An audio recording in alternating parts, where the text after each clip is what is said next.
The Missouri House fights it out over the 2014 fiscal forecast. Another MU employee faces criminal charges after a brief standoff with police.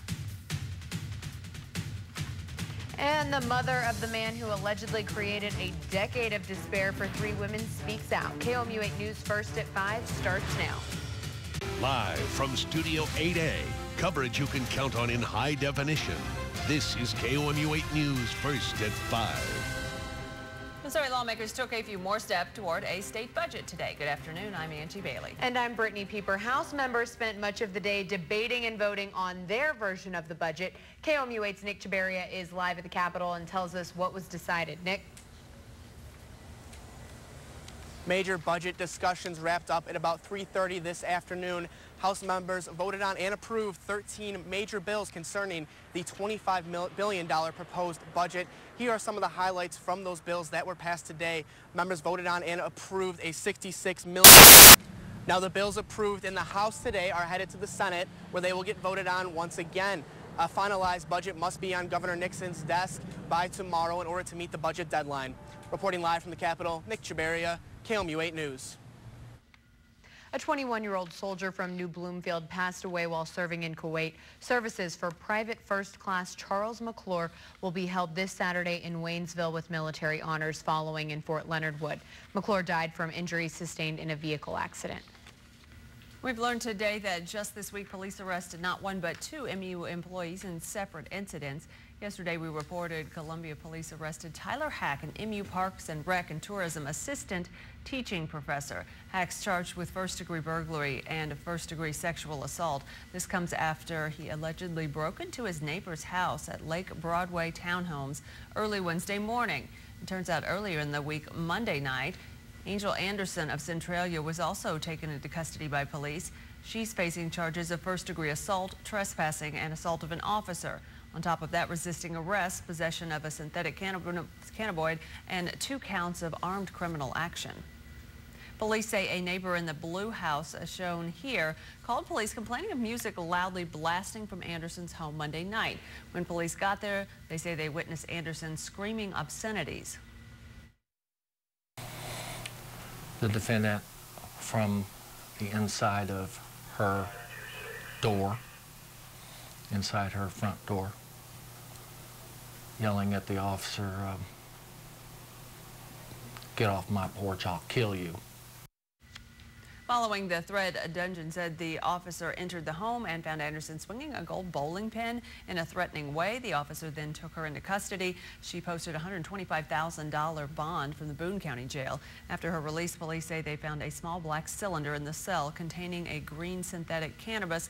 The MU News Bureau told KOMU 8 News both MU employees arrested this week still have their job as of now, and they are not commenting further on the situation. What are the needs of Columbia's low-income families? Some University of Missouri students hit the streets to find out. KOMU 8's Micah Smith joins us live from the presentation happening now with details on their findings. Micah? The students surveyed more than 130 residents to hear about the biggest challenges that low-income families searching for affordable housing face. It's a requirement by the federal government that Columbia conduct a survey every 5 years in exchange for grant money. Community Development Block Grant and home funds are awarded.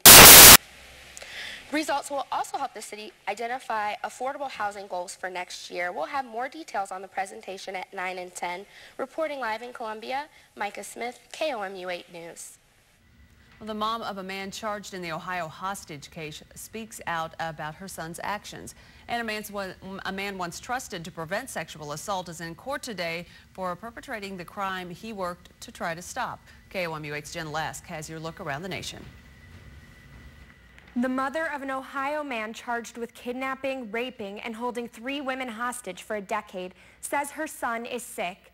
Ariel Castro faced those charges in a Cleveland courtroom this morning. He's on jail on an $8 million bond. Castro's mother, Lillian Rodriguez, speaking in Spanish, told reporters she's sorry for the pain her son has caused and that she's also suffering. The prosecutor is considering the death penalty in the case. Lieutenant Colonel Jeffrey Krasinski and his attorney made no comment as they entered the Arlington, Virginia courthouse today.